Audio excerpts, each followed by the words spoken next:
پاکستان کا مطلب کیا؟ اگر پوری دنیا میں اسلام کی نبضیں ڈوب گئی تب بھی اس جگہ پر اسلام کی نبض نہیں ڈوبی۔ رب اشرح لی صدری ویسر لی امری واحلل عقدۃ من لسانی یفقہوا قولی۔ مجھے جو عنوان جس پر گفتگو کرنا ہے وہ بہت بنیادی، گمبھیر اور اہم موضوع ہے انقلابی جد و جہد کے ضمن میں۔ اور جو چیز میں اس وقت انفارچونیٹ محسوس کر رہا ہوں وہ یہ ہے کہ پہلے جو 40 منٹ تھے مجھے اس پر بھی محسوس ہو رہا تھا کہ یہ بہت کم ہے، اور ان 40 منٹ میں سے بھی 10 منٹ جو ہے وہ میرے نوید صاحب کھا گئے ہیں۔ تو میں پھر جو وقت میرے پاس بچا ہے اس میں کوشش کروں گا جلدی چیزوں کو سمیٹ لوں موضوع کو، اور اس کا کوشش کروں گا کہ اس کا حق بھی ادا کر سکوں۔ اللہ سے دعا کیجئے کہ اللہ تعالیٰ مجھے وہ توفیق دے کہ میں اس موضوع کا حق ادا کر سکوں۔ عنوان ہے میرے جس موضوع پر مجھے گفتگو کرنا ہے اس کا انقلابی جد و جہد میں ایمان حقیقی کی اہمیت اور اس کے حصول کے ذرائع۔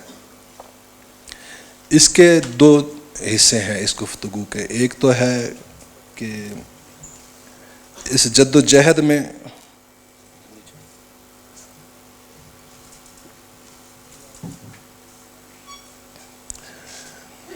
ایک حصہ تو ہے کہ اس انقلابی جد و جہد جو ہے اس کے اندر ایمان حقیقی کی اہمیت کیا ہے، اور دوسرا یہ کہ وہ ہم حاصل کیسے کر سکتے ہیں۔ جو پہلا حصہ ہے انقلابی جد و جہد میں ایمان حقیقی کی اہمیت، اس میں جو چیزیں سمجھنے کی ہیں، پہلی بات تو تھی انقلاب کیا ہوتا ہے۔ وہ کل یہاں پر خالد محمود عباسی صاحب اس پر سیر حاصل گفتگو کر گئے ہیں، اور وہ یقیناً آپ کو مکمل طور پر اس کے بارے میں واقفیت حاصل ہو گئی ہوگی، سمجھ آ گئی ہوگی آپ کو کہ انقلاب کیا ہوتا ہے۔ اب اس جد و جہد میں ایمان جو ہے وہ اس کی امپورٹنس کیا ہے۔ ایمان کا جو لفظی معنی ہے اگر اس کو ہم دیکھیں تو وہ ہوتا ہے ایمان، امن دینا۔ کس کو؟ دوسروں کو۔ اور ایمان کا حاصل کیا ہے؟ وہ ہے امن میں، اپنے لیے امن حاصل کرنا، امن میں آنا۔ یعنی اس کا مقصود، اس کا گول، اس کا الٹیمیٹ اینڈ، ہم کیا اچیو کرنا چاہتے ہیں اس کے ذریعے سے، وہ ہے امن۔ اچھا، اب ان دونوں میں کوئی ربط بھی ہے۔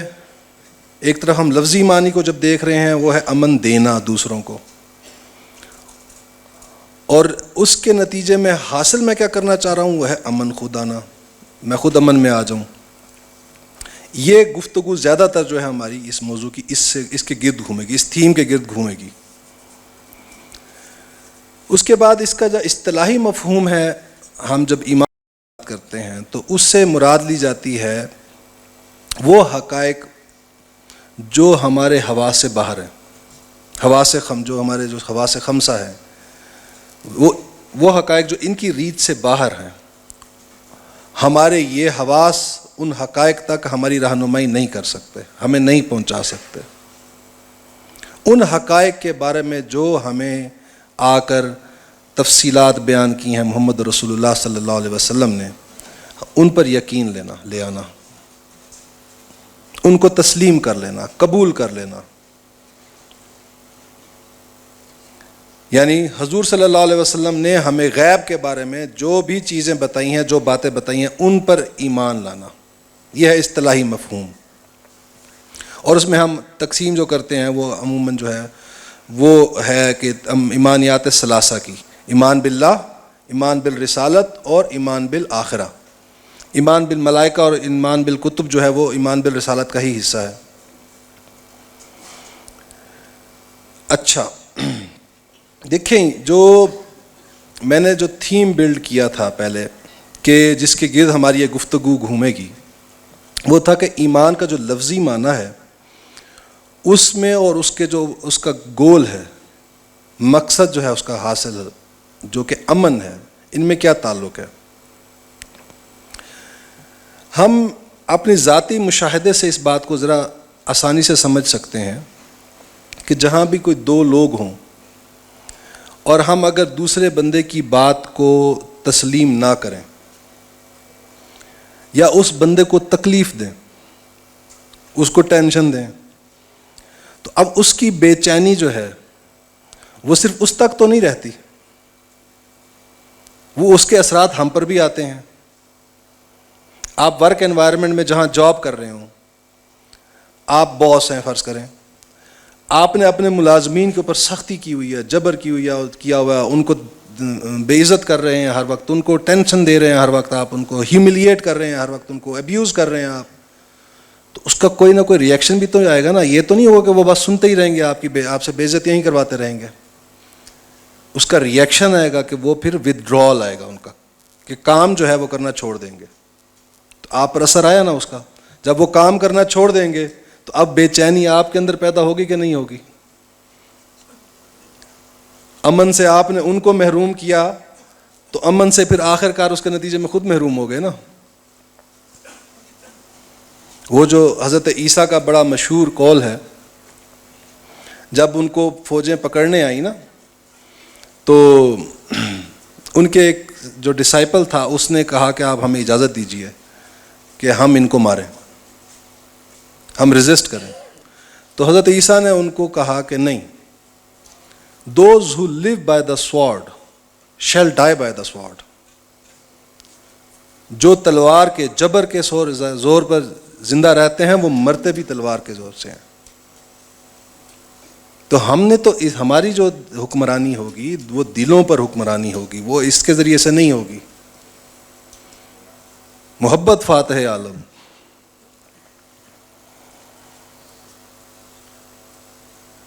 اسی طرح آپ گھریلو زندگی میں دیکھ لیں، اگر آپ نے اپنے لائف پارٹنر کی جو ہے زندگی اجیرن کی ہوئی ہے تو اس کے اثرات الٹیمیٹلی آپ پر بھی آنے ہیں۔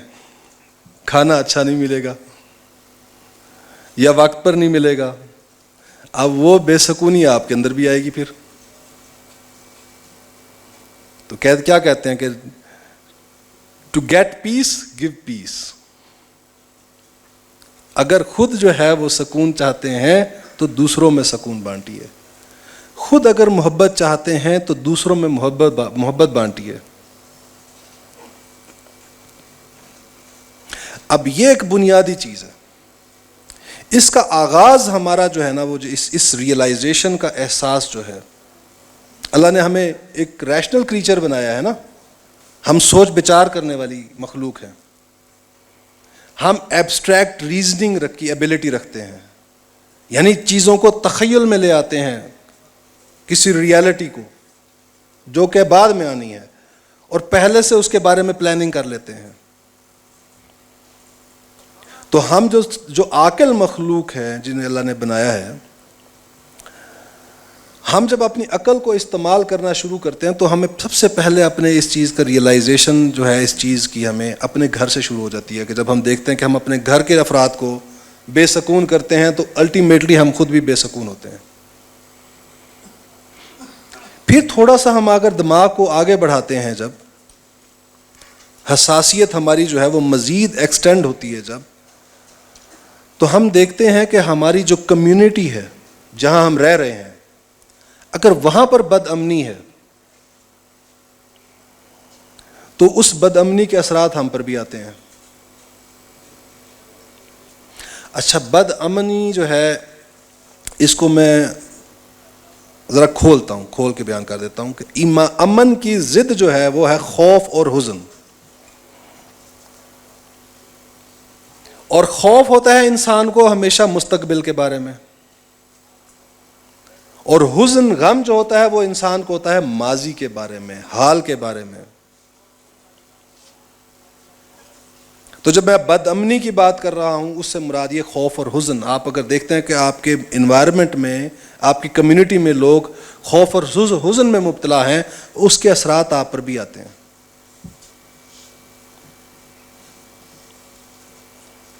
پھر اس سے اوپر جائیں، آپ ریاست کی سطح پر جا کر دیکھیں، اگر وہاں پر بے چینی دیکھیں، خاص طور پر آج کل تو ہم بڑے آسانی سے اس کو ویژولائز بھی کر سکتے ہیں کہ جو ہمارے ملک کے حالات ہو گئے ہیں کہ ہر شخص پریشان ہے،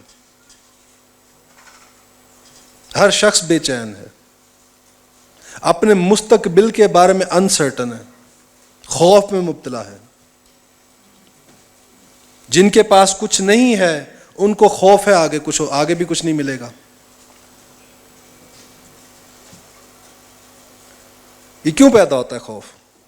اسی لیے پیدا ہوتا ہے نا، جن کے جو ہیو ناٹس ہیں، جن کے پاس کچھ نہیں ہے، جو محروم ہیں، انہیں نظر آتا ہے نظام کے اندر کہ یہاں پر میرٹ ایگزسٹ ہی نہیں کرتا، تو ہر وقت خوف رہتا ہے کہ پتہ نہیں مجھے روزگار ملے گا یا نہیں ملے گا، کیونکہ میرٹ ایگزسٹ نہیں کرتا. اور جس کے پاس مال ہے وہ بھی خوف میں مبتلا ہے کہ اس کا مال چھن نہ جائے، کیونکہ اس کو پتہ ہے کہ اس معاشرے میں دیانت، امانت، ایمانداری بھی ایگزسٹ نہیں کرتی. ہر طبقہ اس سے جو ہے وہ جسے میں نے کہا کہ بد امنی کا شکار ہے. یہ صرف یہ نہیں کہ جو محروم لوگ ہیں وہی خوف اور حزن میں مبتلا ہیں، جن کے پاس ہے ان کے خوف اور حزن کی نیچر مختلف ہے. اب سوچیں کہ ایک بندہ ہے، اربوں خربوں پتی ہے، لیکن 50 بیماریاں اس کو لگی ہوئی ہیں. اب وہ پیسے کھا تو نہیں سکتا نا، اس کا حزن کا اندازہ تو کریں. جس مال اور دولت کو کمانے کے لیے اس نے پوری دنیا اپنی جو ہے وہ تج دی، آخرت کو بھی تج دیا، اور آخر میں جب وہ چیز اسے ملی ہے اب وہ اس کو یوٹیلائز نہیں کر سکتا، اس کو تصرف میں نہیں لا سکتا اپنے. اس کا حزن کا اندازہ تو کریں کہ ساری زندگی کی محنت اور جو تھی جو اس چیز میں لگائی، اب اس کا حاصل جو ہے وہ اس حاصل کو مزہ نہیں لے سکتا. وہ اس کا بہت بڑا بنگلہ تو بنا لیا اس نے 70 سال کی عمر میں جا کر، لیکن اس بنگلے میں چل نہیں سکتا، ٹانگیں بہت کمزور ہو گئی ہیں.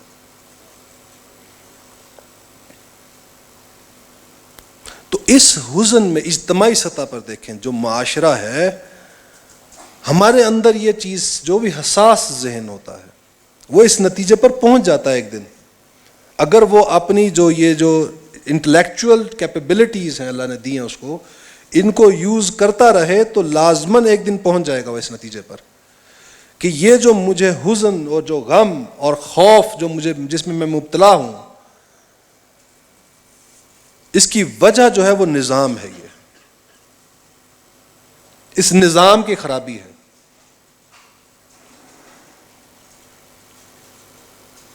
اور جب تک میں اس نظام کی ان خرابیوں کو دور نہیں کر دوں گا،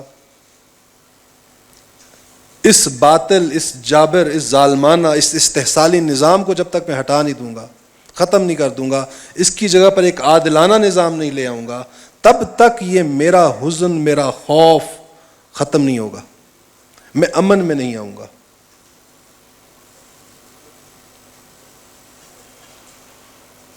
اور یہی بات کل آپ کو خالد صاحب نے سمجھائی ہوگی انقلاب کی ڈیفینیشن میں،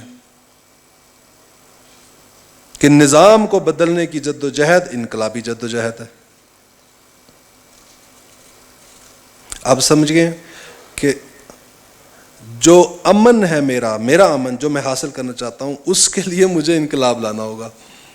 نظام کو بدلوں گا، وہ انقلابی جدوجہد کروں گا، وہ عادلانہ نظام جو ہے جب آئے گا تو مجھے امن ملے گا. بڑا پیارا شعر ہے فیض کا، وہ کہتا ہے کہ اپنی تکمیل کر رہا ہوں میں، ورنہ تجھ سے تو مجھ کو پیار نہیں. یعنی میں جو محبت کر رہا ہوں کسی سے، اصل میں تو اس سے مجھے تسکین مل رہی ہے، وہ تکمیل میری ہو رہی ہے. اس میں میرے اندر ایک کمی تھی، محرومی تھی کسی ایک تسکین کی، وہ تسکین مجھے مل رہی ہے اپنے محبوب سے. تو یہ جو ہم جدوجہد کر رہے ہیں امن حاصل کرنے کے لیے، وہ تو اصل میں میری اپنی تسکین ہے جو میں حاصل کرنا چاہتا ہوں. ہمیں کوئی بھی عمل کرنے کے لیے اندر سے کوئی ڈرائیونگ فورس چاہیے نا. بھئی مجھے بھوک لگی ہے، بھوک میرے پیٹ میں لگے گی تو میں اٹھوں گا نا، کوشش کروں گا. تو سب سے پہلی جو امپلس ہے وہ تو اندر سے جنریٹ ہوتی ہے نا. ایسی امن بھی بد امنی میرے اندر پیدا ہوتی ہے, وہ مجھے پش کرتی ہے, اور پھر میں تلاش کرتا ہوں مختلف سلوشنز کہ کیسے میں اپنے اندر کی اس بد امنی کو, اس حزن اور غم کو جو ہے وہ, اس خوف کو میں ختم کروں اور اپنے آپ کو امن میں لے کر آؤں. اچھا, اس کی رہنمائی ہمیں سورہ نور میں اللہ تعالیٰ نے بھی فرمائی. اس میں آیت استخلاف مشہور آیت ہے, آپ نے پڑھی ہوگی سب نے. اس میں کیا اللہ تعالیٰ بیان کرتا ہے کہ میں, اللہ کا وعدہ ہے, پختہ وعدہ ہے ان لوگوں سے جو ایمان لائے اور عمل صالح کیا, کہ میں انہیں خلافت عطا کروں گا جیسے کہ ان سے پہلوں کو عطا کی تھی. خلافت اب کیا ہے اصل میں؟ عادلانہ نظام کو کہتے ہیں. اور پھر اس کو مستحکم کروں گا, اس میں استحکام عطا کروں گا, میں اس نظام میں اسٹیبلٹی لے کر آؤں گا. اور جب وہ نظام مستحکم ہو جائے گا تو اس کا جو پہلا کسی فرد کے اوپر اس کی امپلیکیشن ہے یا اس کا جو نتیجہ جو ظاہر ہوتا ہے وہ کیا ہوتا ہے کہ تاکہ میں اپنے لوگوں کے خوف کو امن سے بدل دوں. اس عادلانہ نظام کا پہلا نتیجہ جو ہے انسان وہ ہے انفرادی سطح پر جو ہے کہ وہ حالت امن میں آ جاتا ہے. اور انسان یہ امن کیوں چاہتا ہے؟ ہم اس پیس میں آنا کیوں چاہتے ہیں؟ روح میں کوئی غم ہے پوشیدہ, زندگی بے وجہ اداس نہیں. یہ روح ہماری جہاں ہے کہیں سے بچھڑ کے آئی ہے, یہ وہاں جڑنا چاہتی ہے. یہ تار جو ہے کہیں سے یہ تار کہیں سے ہلتے ہیں.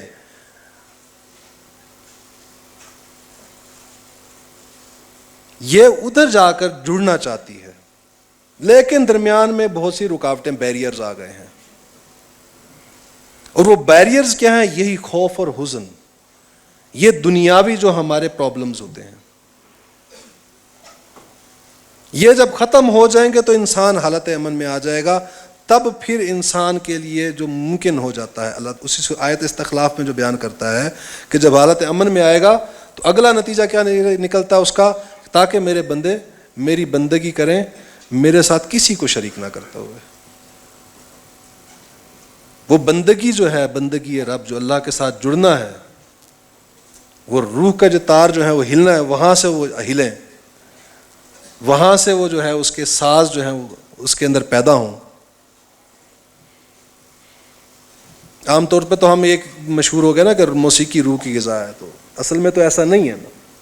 اللہ بذکر اللہ تطمئن القلوب, اللہ کا ذکر ہے جس سے دلوں کو اطمینان ملتا ہے. تو وہ ادھر جڑنا چاہتی ہے. جب تک وہ جڑے گی نہیں آپ امن میں نہیں آئیں گے, بے چین رہیں گے.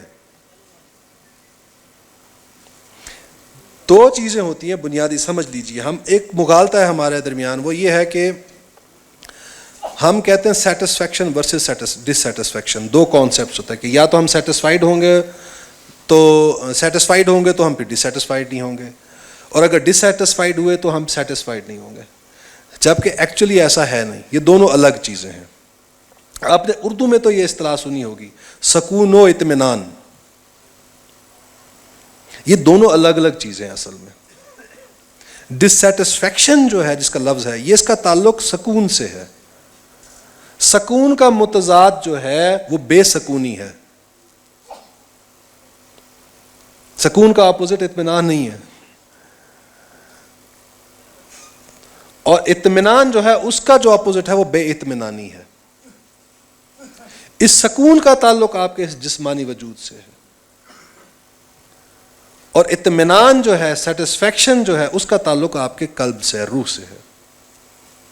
آپ نے یہاں دنیا کے مسائل حل کر لیے تو بس آپ کی بے سکونی ختم ہو جائے گی, سکون میں آ جائیں گے آپ. اطمینان کی کیفیت نصیب نہیں ہوگی آپ کو, وہ کسی اور چیز سے پیدا ہوتی ہے.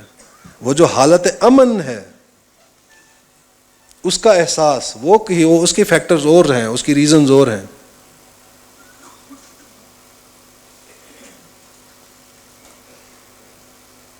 اچھا, ہم نے یہ سمجھ لیا کہ میری اس بد امنی میرے اندر جو موجود ہے، یہ خوف اور حزن جو میرے اندر موجود ہے، اس کی ریزن جو ہے یہ جابرانہ نظام ہے، ظالمانہ نظام ہے.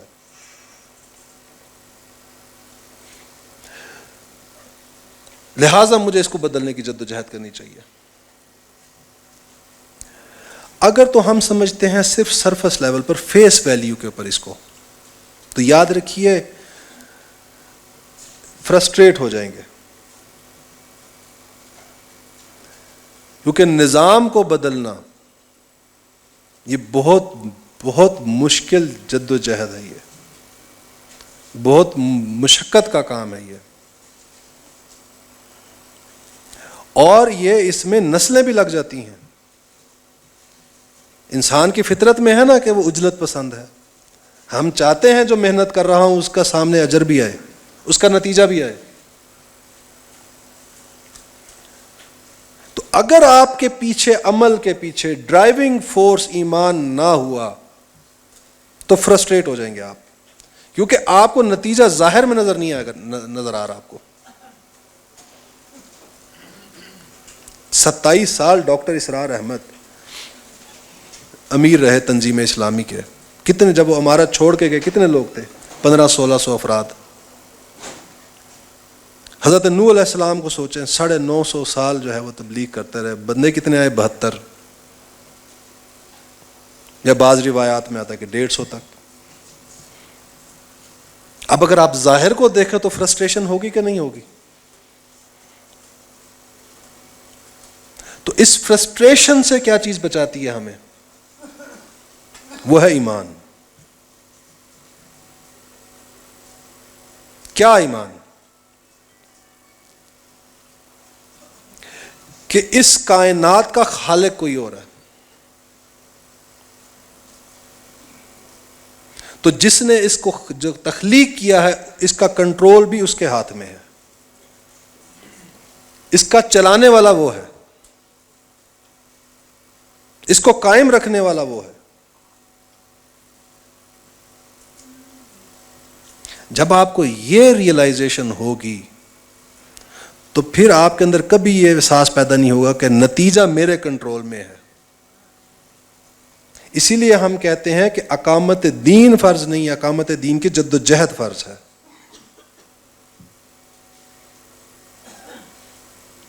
ہم کام کر رہے ہیں، نتیجے پر ہمارا کنٹرول نہیں ہے. وہ اللہ جب چاہے گا لانا تبدیلی وہ لے آئے گا.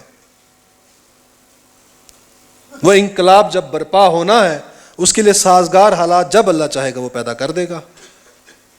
میرا کام تو صرف یہ ہے کہ شکوہ ظلمت شب سے تو کہیں بہتر تھا، اپنے حصے کی کوئی شمع جلاتے جاتے. میری جو رسپانسبلٹی تھی میں نے وہ پوری کر دی. وہ میر تقی میر کا بھی شعر ہے بڑا پیارا، بارے دنیا میں رہو غم زدہ یا شاد رہو، ایسا کچھ کر کے چلو یہاں کہ سدا یاد رہو. تو ہماری ڈرائیونگ فورس جو ہے وہ تو یہ ہے کہ ہم جدوجہد کر رہے ہیں، نتیجہ ہمارے ہاتھ میں نہیں ہے. وہ جو عجلت پسندی ہے نا ہماری فطرت میں جو رکھی گئی ہے، وہ ہمیں جو حرف الہمہا فجورہا و تقواہا ہمارے اندر وہ بھی رکھی گئی ہے. پازیٹیو کیپیبلٹیز بھی رکھی گئی ہیں اور نیگیٹو بھی رکھی گئی ہیں. اور آزمائش یہ ہے کہ تمہارے پاس ارادے کی ہم نے جو ہے وہ آزادی دی ہے تمہیں، اور تمہارے پاس ہم نے ول پار دی ہے تمہیں. تم اپنی ان کمزوریوں کو کنٹرول کر سکتے ہو. اور کیسے کنٹرول؟ یہ جو عجلت پسندی کی ہماری جو ٹینڈنسی ہے، اس کو کیسے کنٹرول کریں گے؟ اس ایمان کے ساتھ کہ کنٹرول تو اس کائنات کا اللہ کے پاس ہے، وہ قادر ہے، علی کل شیء قدیر ہے. ہم تو عاجز ہیں، ہم تو بول نہیں سکتے اگر اللہ نہ چاہے، ہم تو چل نہیں سکتے اگر اللہ نہ چاہے. تو دنیا میں کیا تبدیلی لائیں گے اگر اللہ نہ چاہے؟ تو اللہ چاہے گا تو ہوگا وہ جو بھی ہوگا. تیسری چیز جو مستحضر رہنی چاہیے وہ کیا ہے کہ جس نے خالق ہے اس کا ختم کرنے والا بھی وہی ہے. اس کا خاتمہ اگر ہوگا تو وہ بھی وہی کرے گا, اور ہمیں لوٹ کر جانا ہے تو اسی کے پاس جانا ہے. یہ ایمان بالآخرہ ہے.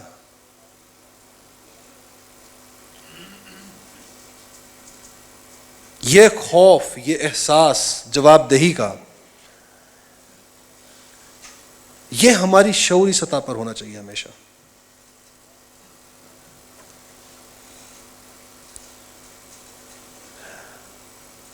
پنشمنٹ کا بہت سے, ہم جب پنشمنٹ کسی کو دیتے ہیں نا, وہ اس لیے دیتے ہیں جب کسی کام سے روکنا ہو,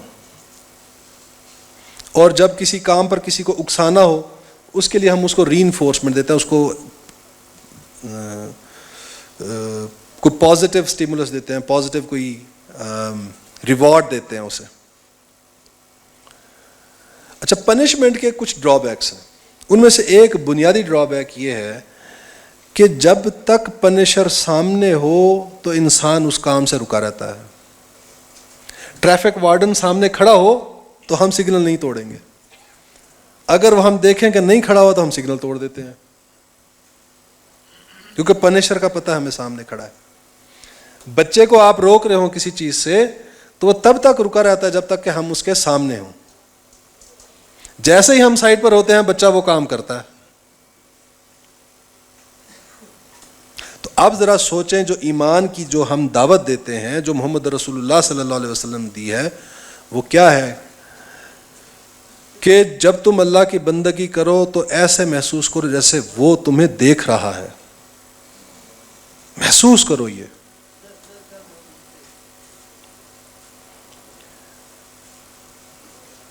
اب کیا ہے, یہ احساس یہ ہمیشہ ازبر رہنا چاہیے, یہ ہمارا حال ہونا چاہیے کہ اللہ دیکھ رہا ہے.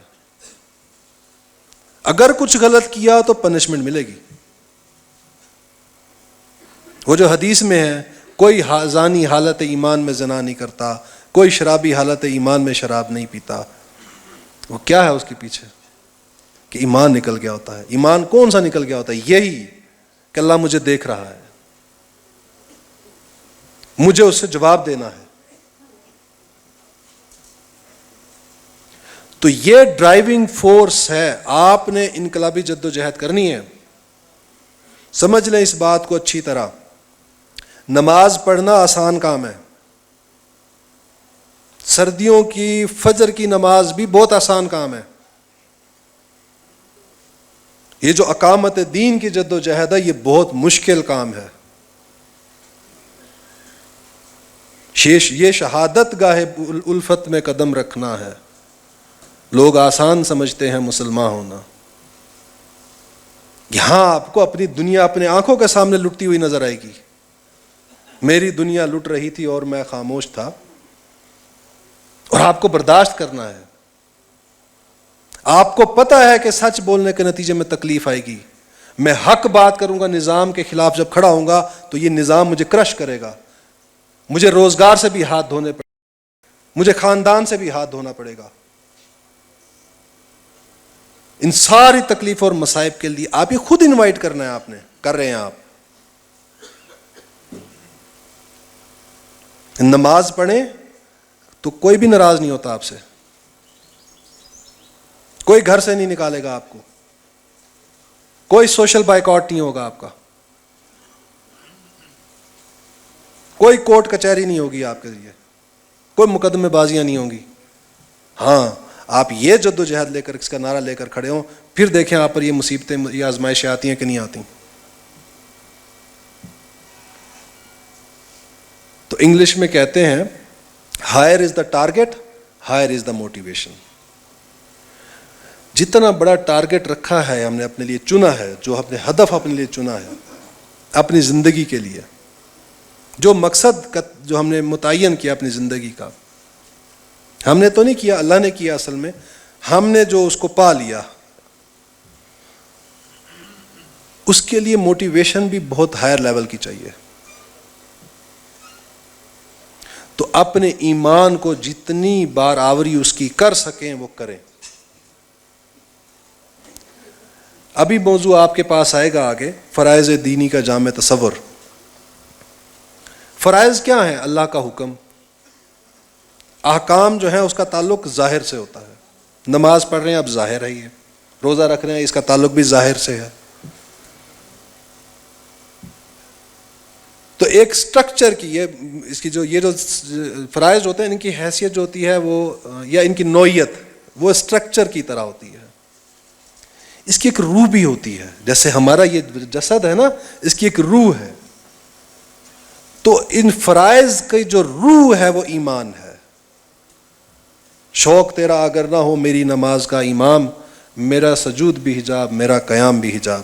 تو یہ جو اندر آپ کے جو شوق ہے، یہ شوق کیا؟ ایمان.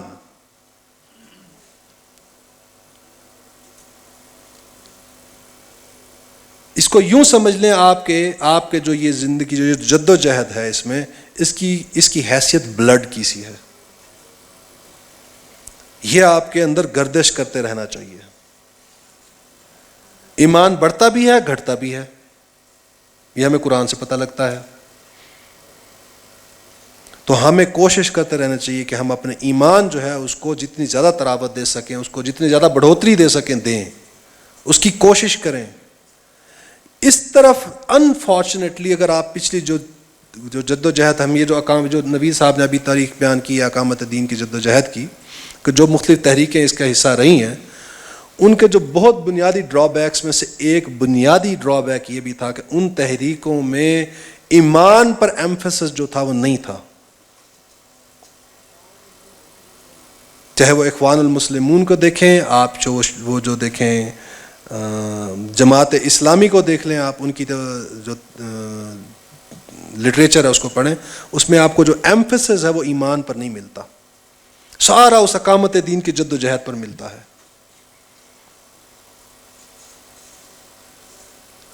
تو وہ جد و جہد کرنی ہے، وہ فرض ہے. جیسے نماز پڑھتے ہیں تو نماز فرض ہے، اس کے لیے وضو کرنا لازم ہے، تو وضو بھی فرض ہو جاتا ہے نا. تو وہ جد و جہد آپ کے لیے بہت اہم ہے. آپ کی اخروی فلاح کا دار و مدار اس پر ہے. وہ جد و جہد کے پیچھے ڈرائیونگ فورس یہ نہیں ہے تو آپ رہ جائیں گے.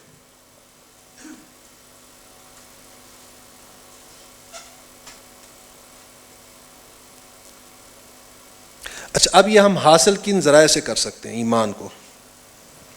سب سے پہلا اور سب سے بڑا جو ذریعہ ہے ایمان کے حصول کا وہ تو ہے قرآن. میں نے کہا نا، جیسے وہ الا بذکر اللہ تطمئن القلوب، دلوں کو اطمینان جو ہے وہ تو اللہ کے ذکر سے ملتا ہے. وہ جو امن کی کیفیت میں انسان آتا ہے اور جس کی فطرت سلیم ہو.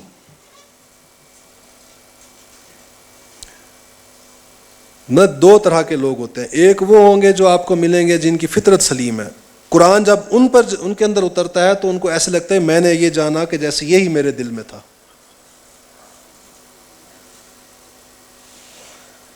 کچھ لوگ ہوتے ہیں جن کے اوپر پردے پڑ جاتے ہیں، کچھ گرد پڑ جاتی ہے معاشرے کی، تو وہ قرآن جو ہے ان کی وہ گرد کو بھی ہٹاتا ہے. ان کا کہہ لیں کہ ان کا جو ٹائم ہے وہ تھوڑا سا زیادہ لگتا ہے، لیکن ان کی گرد بھی ہٹا دیتا ہے قرآن. کیونکہ قرآن جو استدلال کھڑا کرتا ہے وہ بدیہات فطرت پر کرتا ہے.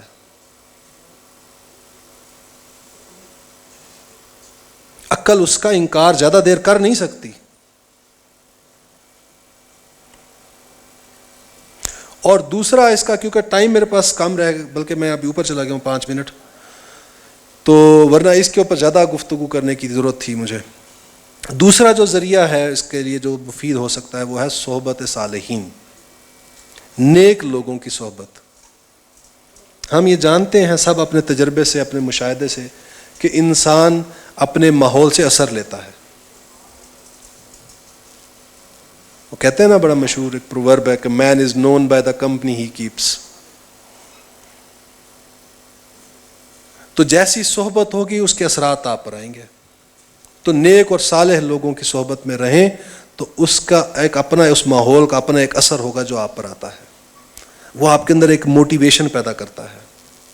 برے لوگوں میں رہیں گے تو برے کاموں کی موٹیویشن پیدا ہوگی، نیک اور صالح لوگوں میں رہیں گے تو نیک اور صالح کاموں کی موٹیویشن پیدا ہوگی آپ کے اندر۔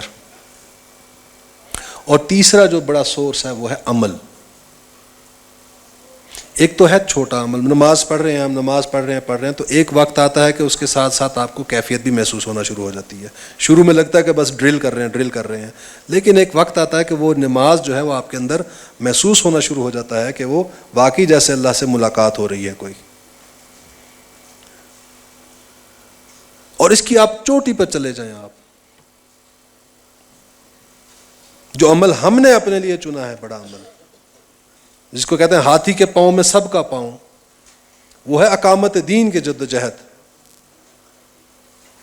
یہ بذات خود ایک بہت بڑا سورس ہے تزکیے کا، ایمان کو پیدا کرنے کا۔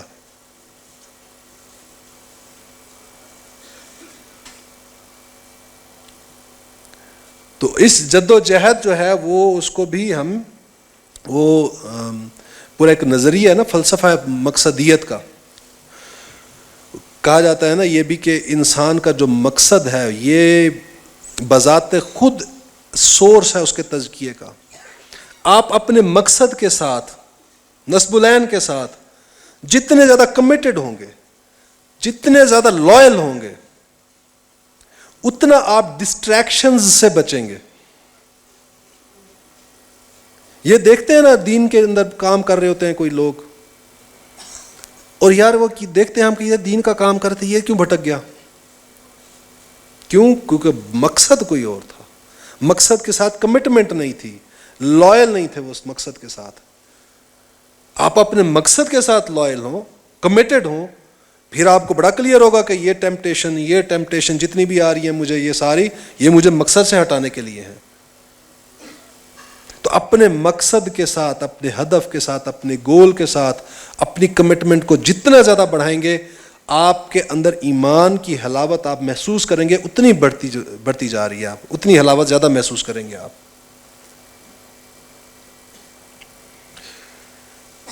امید ہے کہ میں اپنے اس تھوڑے سے وقت میں جو گزارشات پیش کر سکا ہوں کہ وہ ان کا میں حق بھی ادا کر پایا ہوں۔